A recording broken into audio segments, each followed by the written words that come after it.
모든 힘과 지혜를 다 기울일 수 있게 하여 주시기를 구합니다. 우리 구주 예수님의 이름으로 기도합니다. 아멘. 이시야는 독립개혁 장로교회 한마음개혁교회의 유아세례 회원 된 것을 주님의 이름으로 공표합니다. 아멘.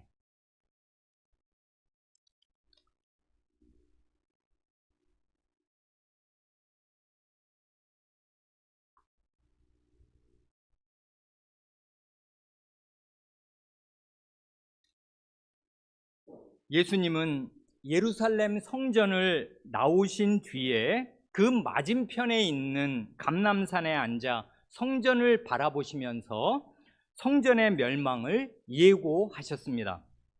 지난번에 우리가 13장 13절까지 읽었는데 5절과 9절에서 예수님은 주의하라, 조심하라고 거듭 말씀하십니다. 뭘 조심해야 하는가 할 때 첫째로 거짓 예언자나 거짓 메시아의 거짓된 가르침에 속지 않도록 조심해야 합니다.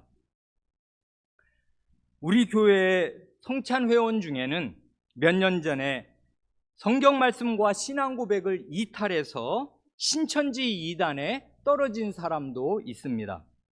그러니 개혁교회에 속해 있다는 사실 자체가 안전한 보장이 되는 것이 아닙니다.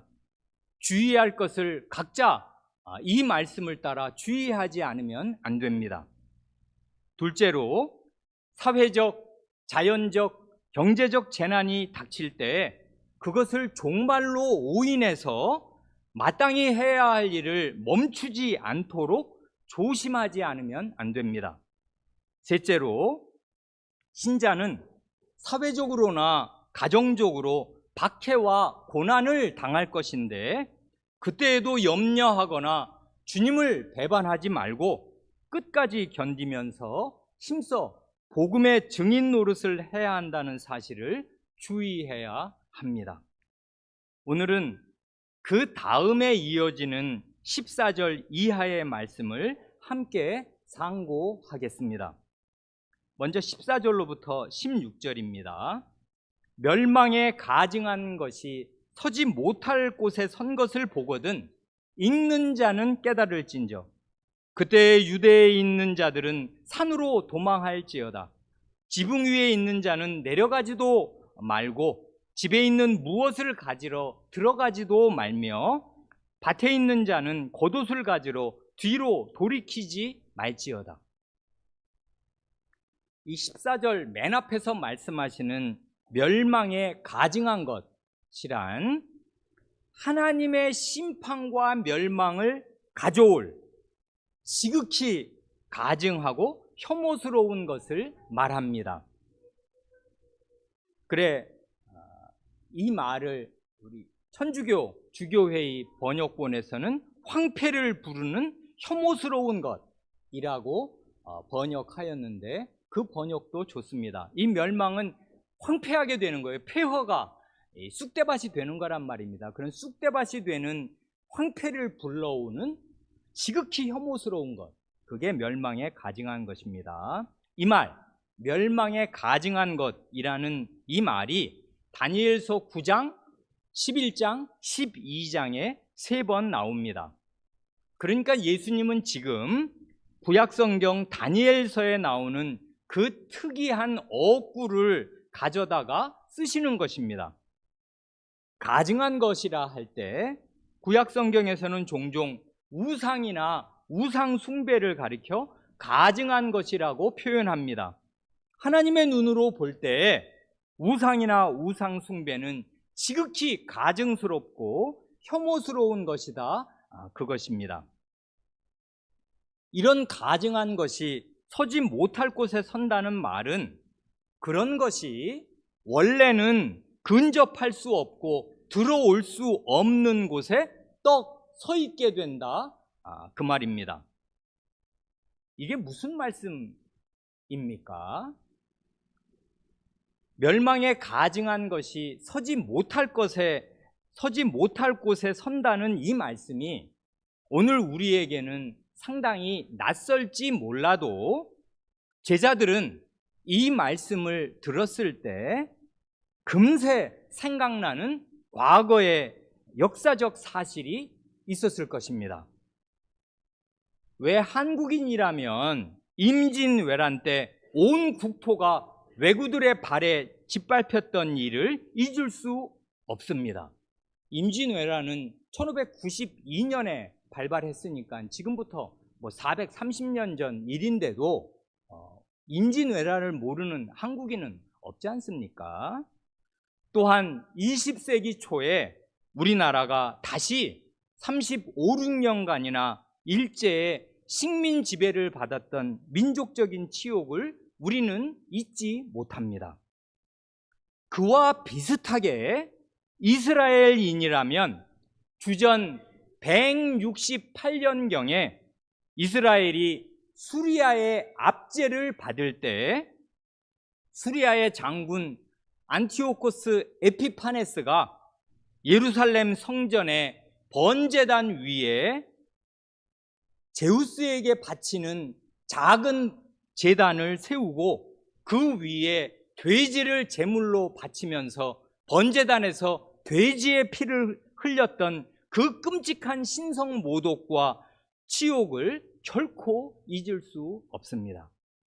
그래, 이게 온 민족의 그 분노를 일으켜서 온 민족이 봉기하게 돼요. 그래서 그 제사장 가문의 마카베오가 이 전 민중의 봉기를 이끌어서 수리아의 지배로부터 한 100년가량 독립하고 자유를 얻게 하는 그런 일이 바로 얼마 전에 그러니까 이때부터 168년 전이니까 그때부터 누린 그 독립기간이 100년 이상이어서 이게 바로 60년, 70년 전까지 계속되던 일이에요. 그 뒤에 다시 이제 로마의 지배를 받게 된 거란 말입니다. 그러니 그 돼지는 원래 부정한, 의식적으로 구약 그 의식상 부정한 짐승이어서 이스라엘 사람이라면 아예 평생 먹지도 않고 기르지도 않는 짐승인데 하물며 그런 부정한 돼지를 일상 공간도 아니고 그 거룩한 성전에서 제단에서 그런 부정한 짐승을 우상에게 바치는 일이 일어났으니 이것이야말로 멸망에 가증한 것이 서지 못할 곳에 선 현저한 예가 되겠습니다. 그런 일을 이스라엘 사람이라면 다 알고 있단 말입니다. 그러니까요, 다니엘이 주전 한 6세기경에 500년 전에 예언한 이 내용이 주전 168년경에 이미 실제로 일어났습니다마는 지금 예수님은 그와 똑같은 신성 모독적인 가증한 일이 다시 일어날 것을 말씀하시는 것이고 바로 그 일이 예루살렘 성 멸망의 신호가 될 것이라고 예고하시는 것입니다. 중요한 것은 이것입니다. 그런 조짐이 나타나면 유대에 있는 사람들은 곧바로 도망치라, 그것입니다. 그래야 목숨을 건질 것입니다. 마가 선생은 예수님의 이 말씀에 읽는 자는 깨달을진저, 이게 깨달을진저는 사실 명령문이에요. 깨달으라 하는 간곡한 권고를 덧붙입니다. 괄호 안에 들어있는 이 말은 예수님 자신의 말씀이 아니라 마가 선생이 덧붙인 말임에 틀림이 없습니다. 왜냐하면 듣는 자는 깨달을진저 이렇게 말하는 게 아니라 읽는 자는 깨달을진저 이렇게 말하니 말입니다. 예수님은 지금 글을 쓰고 계시는 게 아니라 말씀을 하고 계시고 그 말씀을 글로 기록한 사람이 마가잖아요. 그래, 이 마가 선생이 내가 쓰는 이 글을 읽는 사람은 이거 깨달아라 하고 지금 말한단 말입니다. 그러니까요, 마가 선생은 자기가 지금 기록하는 이 내용을 제대로 깨닫고 그대로 하는가 안 하는가 여기에 사람의 목숨이 달려 있기에 이걸 읽는 사람은 깨달으라고 간곡한 심정으로 이 괄호 안에 말을 덧붙이는 것입니다. 깨달은 사람이라면 어떻게 해야 하는가 할 때 그런 조짐이 보이는 즉시 뒤도 돌아보지 말고 최대한 신속히 도피해야 합니다. 머뭇거리거나 물건을 챙기느라고 시간을 지체하면 목숨을 건질 수 있는 그 마지막 기회를 놓치고 말 것입니다. 예수님은 너희가 그런 조짐을 보면 어느 정도로 급박하게 도망쳐야 하는가를 아주 실감나게 생생하게 알려주십니다. 지붕 위에 있는 사람은 귀중품을 챙겨 도망치려고 지붕에서 내려와서 집 안으로 들어가지 말아야 합니다. 겉옷을 벗어놓고 밭에서 일하던 사람은 그 겉옷을 찾으려고 옷을 둔 곳으로 돌아가지도 말아야 합니다. 이건 한번 들으면 잊을 수가 없을 만큼 모든 걸 제쳐두고 그냥 거의 맨발로 도망치듯이 도망쳐야 된다. 그런 걸 말하는 거잖아요. 이런 예수님의 말씀은 그날의 위급성과 긴박성을 더없이 분명하게 알려줍니다. 예수님은 자기 백성을 참으로 아끼시는 것입니다.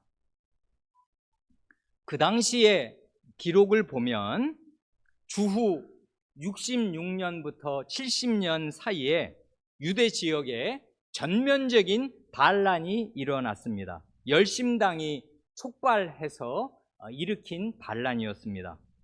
그래 그 반란을 진압하려고 로마 군대가 투입되었습니다.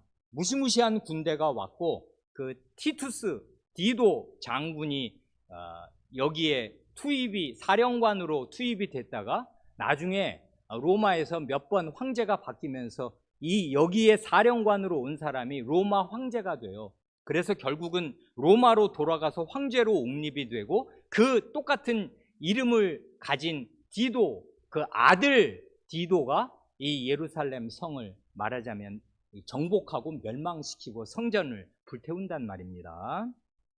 그때 그런 반란의 어간에 한 7년, 8년 그 어간에 난폭한 열심당들이 성전의 지성소를 더럽혔습니다. 이 사람들은 민족주의자였지 참된 신앙을 가진 사람들이 아니었어요. 그래서 이제 서로 내분을 일으켜서 성 안에 있는 곡식들을 불태우기도 하고 이 지성소에 함부로 난입하기도 하고 전혀 자격이 없는 엉터리 대제사장을 세워놓기도 하고 해서 아닌 게 아니라 예수님의 이 말씀을 이스라엘 백성이라면 다 알만하게 멸망을 저렇게 되면 저렇게 성전을 더럽히면 하나님이 가만히 계실 수 없겠구나, 황폐하게 되겠구나, 이 성전과 우리 예루살렘 성은 하고 멸망에 가증한 것이 서지 못할 곳에 서게 되었다는 사실을 이스라엘 백성 정신 차린 사람이라면 누구나 알 수 있게 되었단 말입니다. 그러던 주후 68년 봄까지는 원하기만 하면 이 예루살렘 성을 벗어나서 다른 곳으로 도피할 수 있었습니다. 왜 그러냐면 그 로마군이 당장 예루살렘으로 진입한 게 아니고 저 북쪽에서부터 이렇게 서서히 좁혀왔기 때문에 예루살렘 성에서 유대에서 도망칠 수가 있었어요. 그러나 이 예수님의 말씀을 주의하지 않고 그 마지막 기회를 놓치면은 로마군에 의해 어느 날 갑자기 예루살렘 성이 완전히 포위돼서 물 샐 틈 없이 개미 한 마리 빠져나가지 못하게 성을 이제 봉쇄를 하고 그 성의 모든 보급을 끊어놓았고 하필이면 자기들끼리 내분이 일어나서 그 안에 곡식들을 태웠기 때문에 먹을 게 한 개도 없게 된 것입니다. 그래서 성 안은 말하자면 생지옥이 됩니다. 그날들의 참상은 예배 시간에 차마 입으로 옮길 수가 없을 정도입니다. 그래 예수님의 이 말씀은 그 당시 이 말씀을 듣는 제자들과 마가의 기록을 통해서 이 성경을 주후 66년경에 이미 볼 수 있었을 그 사람들에게는 이게 목숨을 건지는 말하자면 생명선, 구명줄과 같은 말씀이었습니다. 그 다음 말씀은 조금 어렵습니다. 17절부터 19절 상반절까지는 이렇습니다. 아니, 이 말씀이 어려운 게 아니고 그 다음 말씀이 어려운데 일단 17절부터 19절 상반절을 보면 이렇습니다. 그날에는 아이벤 자들과 젖먹이는 자들에게 화가 있으리로다. 이 일이 겨울에 일어나지 않도록 기도하라. 이는 그날들이 환난의 날이 되겠습니다. 예루살렘 성이 포위되기 전에 말하자면 성전이 더럽혀지면 얼른 피난을 가야 하는데 그때 하필 몸이 무거운 임산부나 젖먹이가 있는 어머니들은 훨씬 더 큰 어려움을 겪을 수밖에 없습니다. 이건 우리나라도 근현대에 다 겪은 일이지 않습니까? 6.25 때 피난을 가야 하는데 그 어린 아기가 있으면 얼마나 그 어머니나 젊은 그 아버지의 마음이 힘들고 현실적으로 어렵습니까? 거기에다가 한겨울에 눈이 내리면 피난길이 춥고도 미끄러울 것입니다. 엎친 데 덮친 격으로 겨울에는 훨씬 더 어려운 문제가 있습니다. 팔레스타인의 지중해성 기후는 우리나라처럼 봄, 여름, 가을, 겨울에 4계절이 있는 게 아닙니다. 그곳은 비가 오는 우기와 비가 안 오는 건기, 요 두 가지로 딱 나뉩니다. 우기가 언제인가 하면 10월부터 이듬해 3월까지예요. 그때 그러니까 우리나라로서는 겨울에는 비가 잘 안 오는데 그 나라는 우리나라의 겨울에 해당하는 그 몇 개월, 5개월이 비가 오는 계절인데다가 가장 추운 1, 2월에 비가 제일 많이 내립니다. 그래 겨울에 비가 많이 오면 이게 마침 1, 2월에 이런 일이 터져서 피난을 가야 되면 무슨 굉장한 문제가 생기는가 하면 요단강의 물이 급격하게 불어나게 됩니다. 그 찬 얼음물에 가까운 물이 사람이 건널 수 없게 그렇게 물이 불어나요. 그러면 피난을 가려면 요단강 동편으로 도망을 쳐야 안전할 텐데 겨울에 1, 2월에 강물이 불어나면 강을 건널 수가 없게 된단 말입니다. 그러면 길이 이제 막히게 되잖아요. 그래 예수님은 이 일이 겨울에 일어나지 않도록 기도하라고 말씀하십니다. 기도하면 뭐 어떻게 된다는 거예요? 하나님이 그 기도를 들으시고 시간을 뒤로 미루어 주시거나 앞으로 당겨 주실 수 있다 그 말이잖아요. 이걸 보면 하나님께서는 지극한 진노 가운데 심판을 단행하실 바로 그때에도 그 백성의 기도를 들으시면서 시기를 조절하실 수 있는 분입니다. 그러니 하나님과 하나님의 백성 사이에는 가장 두려운 시기에도 거룩한 교통이 있습니다. 이게 우리 신자의 특권이에요. 신자는 가장 어려운 때에도 하나님께 간곡히 기도할 수 있고 그러면 하나님께서 그 기도를 멸시하지 않으시고 진노를 쏟으시는 가운데에도 얼마간 자비를 베풀어서 살 길을 열어주신단 말입니다. 그 다음 19, 20절 말씀은 좀 어렵습니다. 이는 그 날들이 환난의 날이 되겠습니다. 하나님께서 창조하신 시초부터 지금까지 이런 환난이 없었고 후에도 없으리라. 만일 주께서 그날들을 감하지 아니하셨더라면 모든 육체가 구원을 얻지 못할 것이거늘 자기가 택하신 자들을 위하여 그날들을 감하셨느니라. 이 말씀이 왜 어려운가 하면 이 19, 20절 말씀이 어느 시기를 두고 하신 말씀인지에 대해서 서로 다른 해석이 있습니다. 크게 두 가지입니다. 첫째로 이 말씀이 주후 70년에 있을 성전과 예루살렘 성의 멸망 직전에 있을 큰 환난을 예고하신 것이라면은 오늘의 우리에게는 이 말씀이 과거에 이미 이루어진 말씀이 되겠습니다. 둘째로 이 말씀이 인류 역사의 마지막 날이 오기 전에 있을 대환난을 예고하신 것이라면 이 말씀은 앞으로 일어날 사실이 되겠습니다. 둘 중에 어느 시기를 말씀하신 것인지 딱 잘라 말하기가 어려운 게 사실입니다. 그래 이 말씀이 어렵습니다. 전통적으로 많은 사람들이 이 말씀을 역사의 마지막 날이 오기 전에 있을 대환난을 예고하신 말씀으로 이해하였습니다. 왜냐하면 이 두 구절들의 그날들이라는 말이 3번이나 나오는데 이 말이 구약 성경에서 종종 종말의 때를 가리키는 말로 쓰였기 때문입니다. 그렇게 보는 사람들도 많이 있었습니다.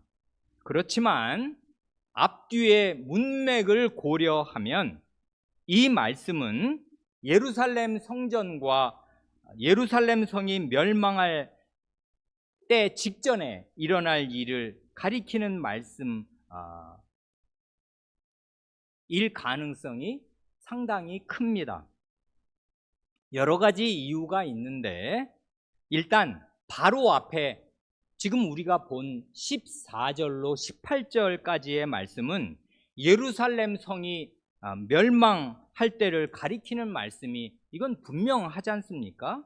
그런데 19절 초반은 바로 그 말을 이어서 이는 그 날들이 환난의 날이 되겠습니다 하시면서 바로 그 말씀에 아주 가장 자연스럽게 이어지는 말씀들이기 때문입니다. 그 밖에 소소한 이유들이 근거들이 더 있는데 일일이 말씀드리지 않겠습니다.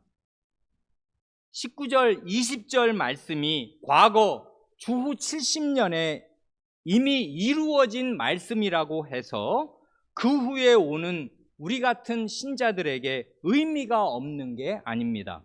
왜냐하면 구약 역사에서 북이스라엘과 남유다의 멸망이 우리로서는 까마득하게 먼 옛날에 일어났던 일일지라도 오고 오는 모든 세대에게 큰 교훈이 되듯이 이 구약의 경륜이 완전히 멸망하기 직전에 일어났던 일들이 인류 역사의 완전한 종말 이전에 일어날 일들의 거울이 되기 때문입니다.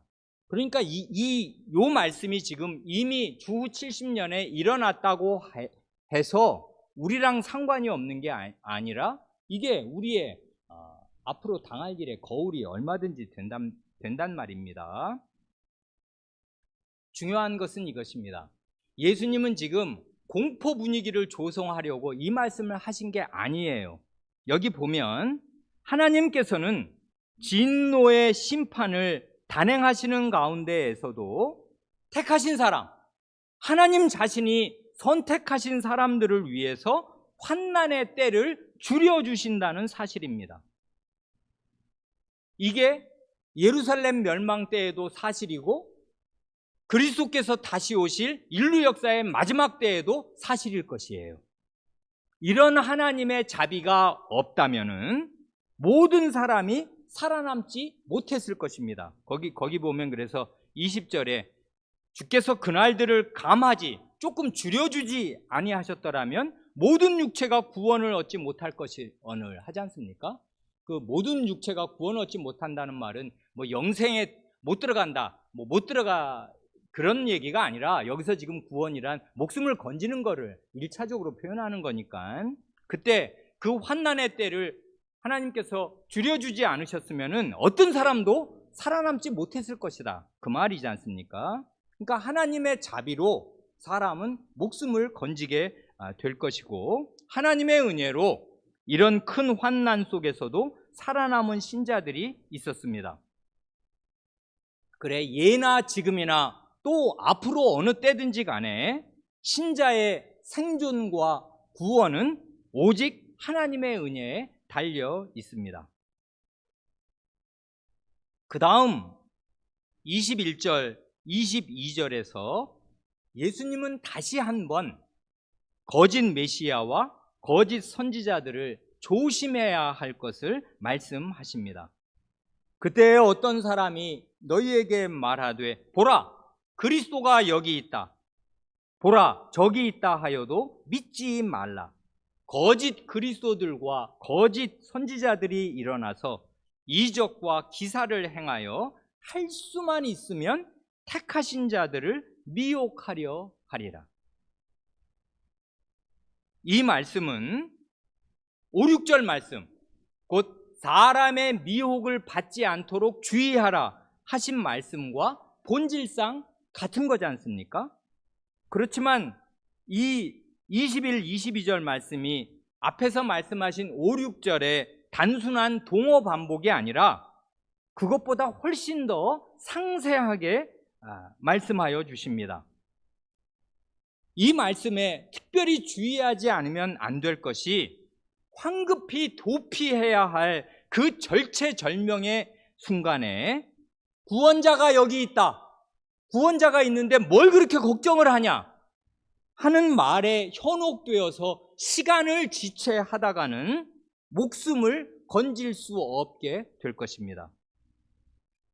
그런데 이 거짓 메시아들과 거짓 선지자들의 무서운 점은 이것입니다. 택하신 사람이라는 말이 또 한 번 나오잖아요. 앞에서는 하나님이 선택하신 사람들을 위해서 환난의 때를 줄여주신다. 그런데 이번에는 그런 택하신 사람이라도 자칫하면 미혹될 만큼 이 자들이 어떤 기적적인 일을 행한다는 사실에 있습니다. 그래, 더욱 조심하지 않으면 안 됩니다. 이게 5, 6절에서는 말씀하지 않은 내용이었거든요. 그냥 내가 그라 하는 그런 거짓 메시아들도 나올 거다 말씀하셨는데 그 자들이 나오면 어떻게 되냐 하면 눈으로 부인할 수 없는, 사람의 힘으로 일으킬 수 없는 기적과 이적을 그 자들이 행한단 말입니다. 그러면 우리로서는 약하니까 믿을 수밖에 없는 것 같잖아요. 야, 이게 진짜지, 이게 뭐냐, 이건 하나님이 보내신 구원자니까 걱정하지 말고 이 성에 붙어 있어라, 이렇게 해서 많은 사람들, 하필이면 택하신 사람이라도 미혹되기 쉽게 만들 거다 이 말입니다. 그러나 기적 자체가 메시지의 올바름을 입증하지 못한다는 사실은 이미 저 까마득한 구약시대 성경의 첫 책들 모세 오경에서부터 하나님께서 이미 분명히 말씀하신 내용입니다. 신명기 13장 1절 이하를 읽으면 그 사실이 아주 명백해요. 이렇게 말씀하신단 말입니다. 신명기 13장 1절 이하, 너희 중에 선지자나 꿈꾸는 자가 일어나서, 그 다음 말씀, 이적과 기사, 기적과 깜짝 놀랄 놀라운 기이한 일을 내게 보이고 그가 내게 말한 그 이적과 기사가 이루어지고 너희가 알지 못하던 다른 신들을 우리가 따라 섬기자고 말할지라도 너희는 그 선지자나 꿈꾸는 자의 말을 청종하지 말라. 그 말 따라가거나 그 말 신빙하지 말아라. 이는 너희의 하나님 여호와께서 너희가 마음을 다하고 뜻을 다하여 너희의 하나님 여호와를 사랑하는 여부를 알려 하사 너희를 시험하심이니라 말씀하셔요. 이게 하나님의 테스트가 될 것입니다. 이 테스트에 통과하지 못하는 사람은 마음을 다하고 뜻을 다하여 하나님을 섬기는 사람이 아님을 자기 스스로 입증하는 것일 뿐이에요. 그러니까 기적을 볼 것입니다. 예수님의 말씀을 따르면 예루살렘 멸망 직전에 내가 그리스도다, 내가 구원자다, 하나님이 나를 보내셨다, 걱정하지 말아라 하면서 놀라운 기적을 일으키면 많은 사람이 따를 것이고 택하신 사람도 그게 맞지 않나? 저게 분명한데? 이렇게 이제 혼동이 올 때 예수님의 말씀을 믿어야 되잖아요. 예수님의 말씀이 이날 주어졌고 이게 진리란 말입니다. 그래, 눈에 보이는 것이 무엇이든 예수님의 말씀을 믿는 믿음으로 그런 눈에 보이는 현혹, 미혹에서 벗어나지 않으면 안 됩니다. 그래, 다시 성전의 멸망 전에 있을 일들을 알려주시는 이 예수님의 말씀을 저 앞 5절서부터 우리가 방금 읽은 22절까지를 쭉 보면 수미일관하지 않습니까? 거짓 선생에 대한 주의로 시작해서 거짓 선생에 대한 주의로 끝납니다.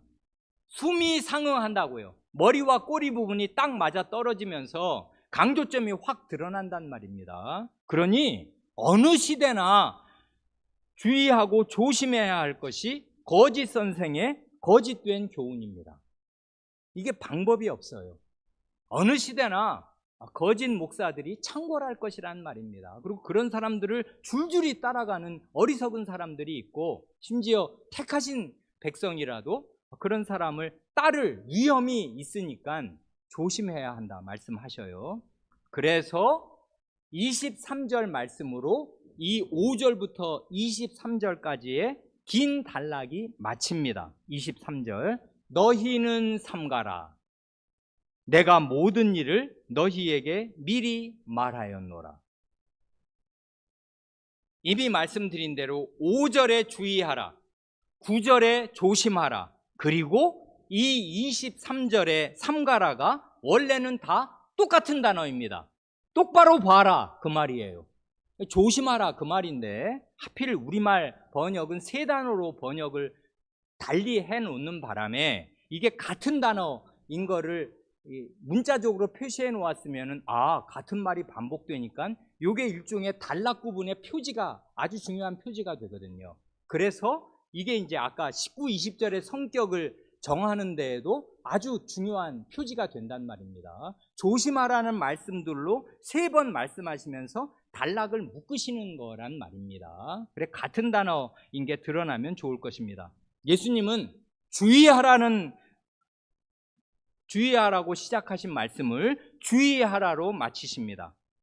그리고 이 모든 일을 미리 말씀해 주니까 주의해야 할 것을 주의하면 환난과 박해의 시기에도 우왕좌왕하지 말고 않고 신자답게 살 수가 있을 것입니다.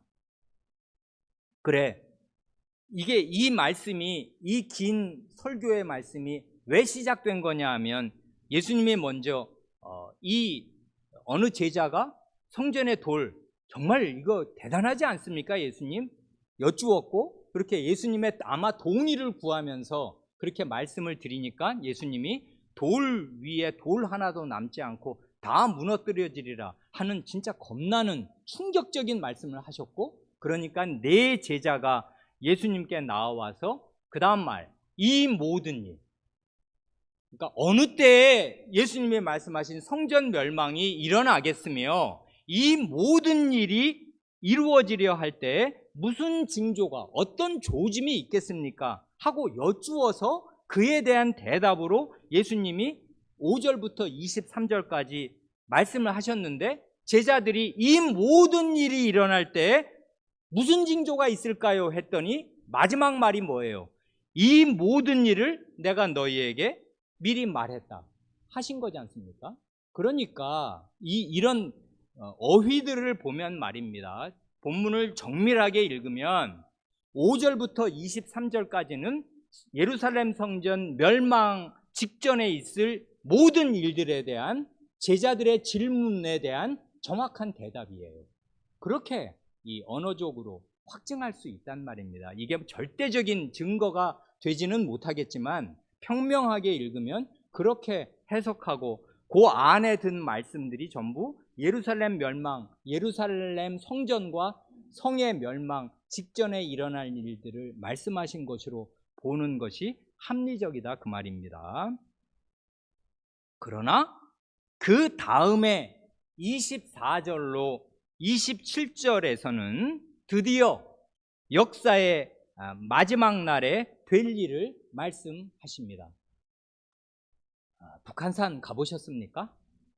혹시 지리산 이렇게 능선길 한번 걸어 보셨습니까? 큰 산에 가면 이제 느끼는 게 산이 깊다 그러잖아요. 이건 우리나라에만 특유한 말이라는 그런 말을 하는 사람도 있는데, 산이 크다 그러지 깊다고는 안 하는데, 우리나라의 산이 깊다는 말은 큰 산 꼭대기에 올라가 보면 왜 깊을까요? 산들이 이렇게 겹쳐 있잖아요. 그래 봉우리 연봉들이 이렇게 쭉 겹쳐 지나가면서 산들이 이렇게 포개져 있는 것처럼 보여요. 사실은 그 사이에 계곡과 넓은 거리들이 있지만 높은 산에 올라가면 한 자리에 쫙 보이니까 이렇게 산이 이렇게 쫙 보이면 그게 참 멋있고, 우리나라 산은 깊다.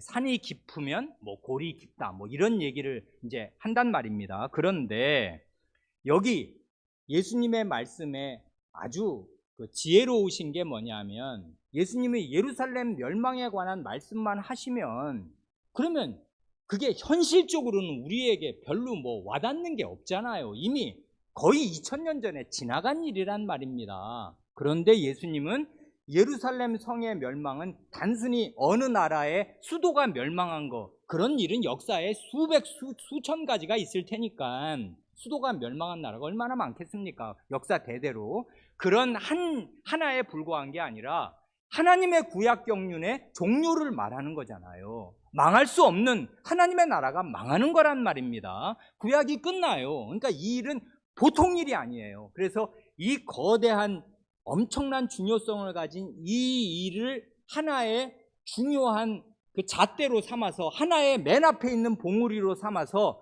저 맨 뒤 봉우리까지를 한 자리에서 말씀하시는 거예요. 그러니까 예수님 지금 감람산 아마 거의 정상부에 앉으셔서 저 성전산, 예루살렘 성전을 바라보실 건데, 거기에는 봉우리가 안 보이지만 비유하자면 큰 산 봉우리에 앉으셔서 역사를 쭉 내다보시면서 바로 앞에 40년 안에 일어날 엄청난 이 구약 경륜의 종료를 말씀하시고, 그러시면서 그 자리에서 인류 역사의 종료를 한꺼번에 말씀하시니까 예수님의 눈에는 지금 역사의 연봉들이 한눈에 보이는 것입니다. 그런 걸 한 자리에서 말씀해 주시면 이게 거의 역사 내내 영속적인 교훈이 된단 말입니다.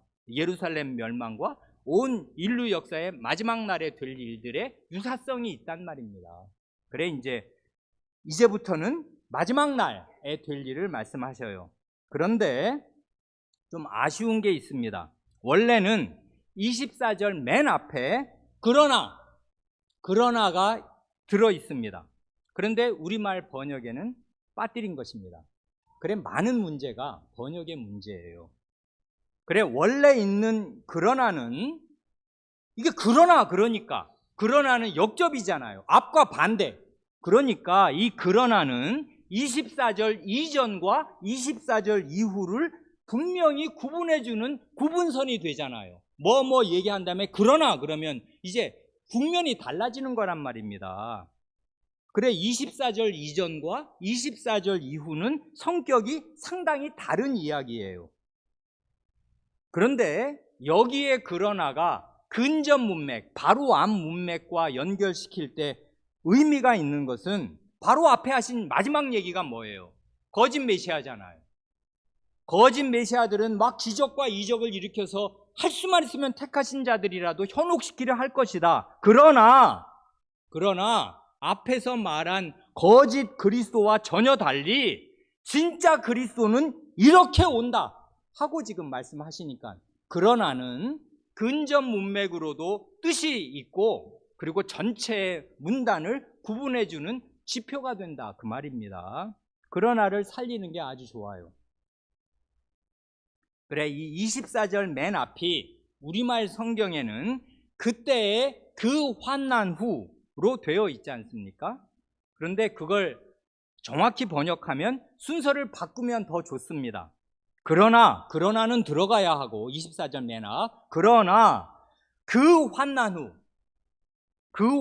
후 그날들에, 이게 정확한 번역입니다. 24절은 이 말로 시작해요. 그러나 그 환난 후 그날들에, 이 그때가 그날들에입니다. 그래서 여기 24절 이하를 쭉 보면 그때가 딱 3번 반복돼서 나오는데, 첫 번째 그때에는 그때가 아니라 그날들이고 그 다음 두 번 나오는 그때가 진짜 그때입니다. 마지막 그때. 그래, 그 환난 후 그날들인데 그 환난이란 어떤 환난인지 문맥에서 분명하지 않습니까? 앞에서 계속 말씀하신 예루살렘 멸망 때의 그 환난일 것입니다. 그 환난을 겪은 뒤에 어느 때 그날들입니다. 그날들에. 그러니까 그 환난 후에 어느 날들인데 그 날이 언제인지는 전혀 말씀하시지 않습니다. 그래, 그 저 아래 32절에 미리 가서 보면 그날과 그때는 아무도 모른다. 심지어 나도 모른다. 그렇게까지 말씀하셔요. 그러니 예수님이 다시 오시는 그 정확한 시점을 예측하거나 추정하는 일은 성사될 길이 없는 무익한 일일 뿐 아니라 아주 해로운 일입니다. 하지 말아야 할 일을 하는 거라고요. 근데 이런 일을 저지른 사람들이 역사에 정말 다 이루다 헤아릴 길이 없어요. 날짜 계산을 하네. 그래가지고 언제 오신다. 2000 몇 년에 오신다. 뭐 벌써 이제까지 오셨으면 한 10번은 더 오셨을 것입니다. 예측이 다 빗나갔으니까. 그런 예측은 하나도 맞지 않을 것입니다. 여기선 지금 그 날들이라고 뭉뚱그려서 말씀하시지 어느 날을 콕 집어 말씀하지 않으셔요.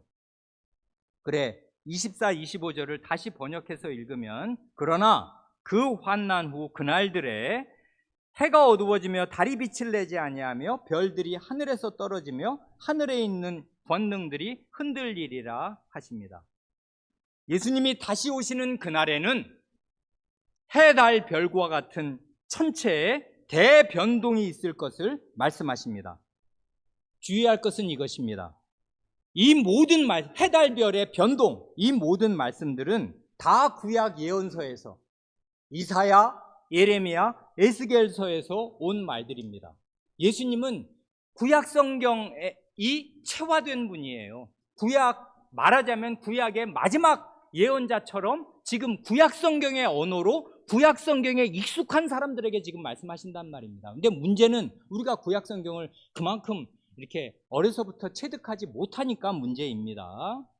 그래, 이 말씀 해달별의 큰 변동, 천체의 대이변이 문자 그대로의 사실을 지금 말씀하시는 것인지 아니면 중요한 나라의 파멸을 비유적으로 말씀하시는 것인지 정확히 확정하기는 어렵습니다.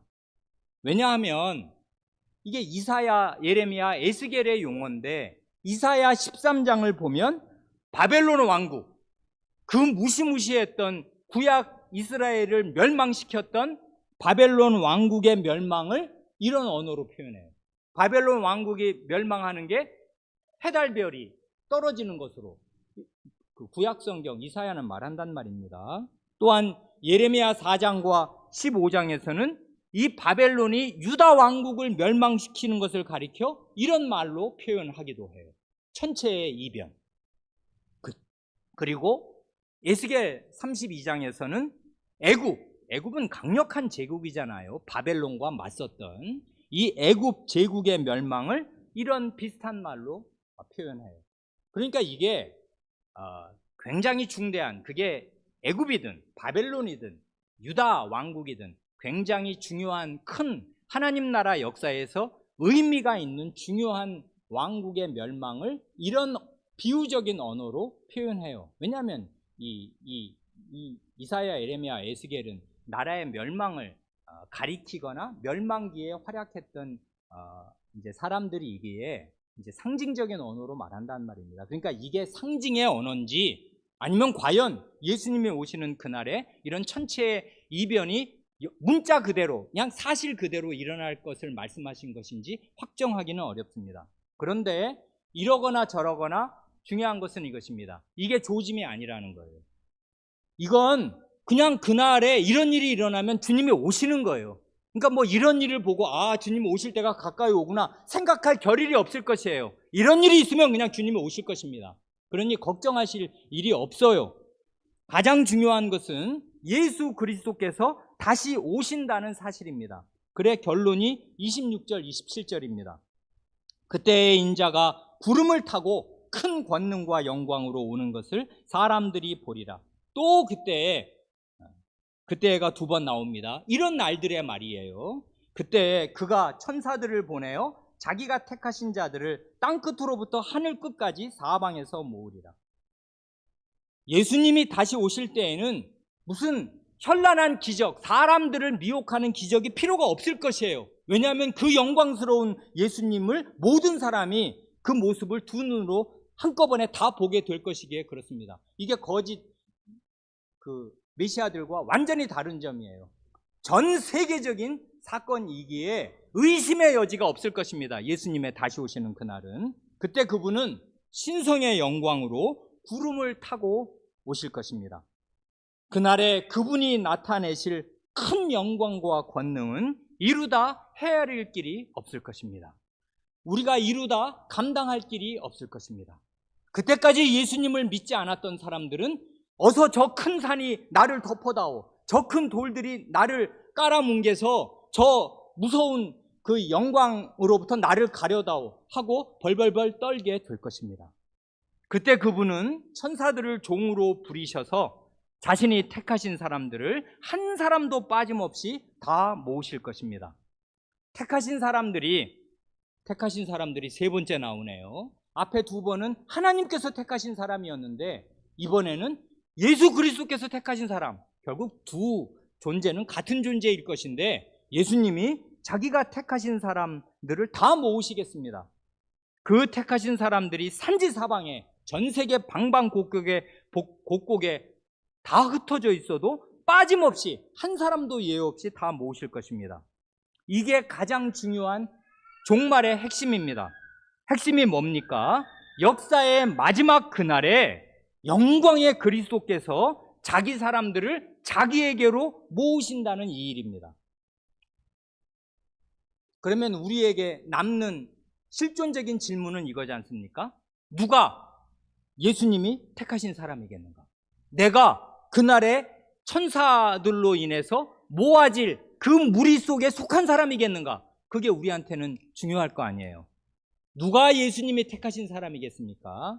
예수님은 마가복음 8장 28절에서 자신의 순환을 처음으로 예고하실 때 이미 누가 자기가 택하신 사람인가를 이렇게 말씀하셨습니다.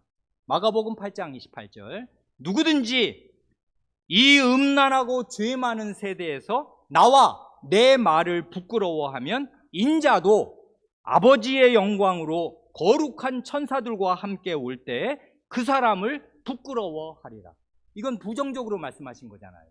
거기에서 배제되는 사람이 있을 거다. 이 땅에 사는 동안에 나와 내 말을 부끄러워하는 사람. 예수님과 예수님의 말씀입니다. 이게 예수님의 택함을 받은 사람을 가리키는 가장 중요한 표지예요. 예수님과 예수님의 말씀을 부끄러워하지 않고 도리어 자랑스러워하면서 예수님과 예수님의 말씀에 자기의 모든 것을 걸고 따라가는가? 근데 그 예수님은 누군데요? 죽으러 가는 예수님입니다. 고난으로 가는 그 예수님이 사실은 영광의 주인이신 걸 알고 이 어려운 때에 그분을 진정으로 그분과 그분의 말씀을 따라가는가? 그 사람이 나중에 천사들이 모으실 그 예수님의 택하신 사람이요 하나님의 택하신 사람이겠습니다. 이 말씀을 들으시는 여러분은 그 사람들 속에 속해 계십니까? 기도하시겠습니다.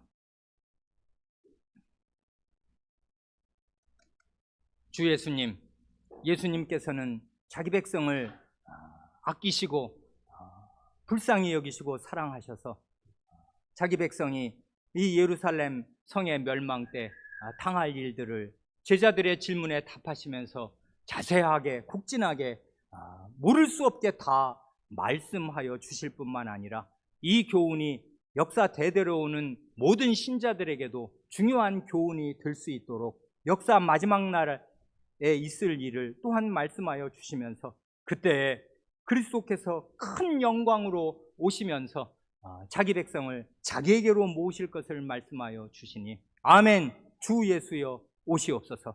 저희가 오실 예수님을 바르게 맞이할 수 있기 위하여 택함받은 사람임을 스스로 입증하는 그 행위, 곧 예수 그리스도와 예수 그리스도의 말씀에 충성을 다하는 사람들이 다 되게 하여 주시기를 구합니다.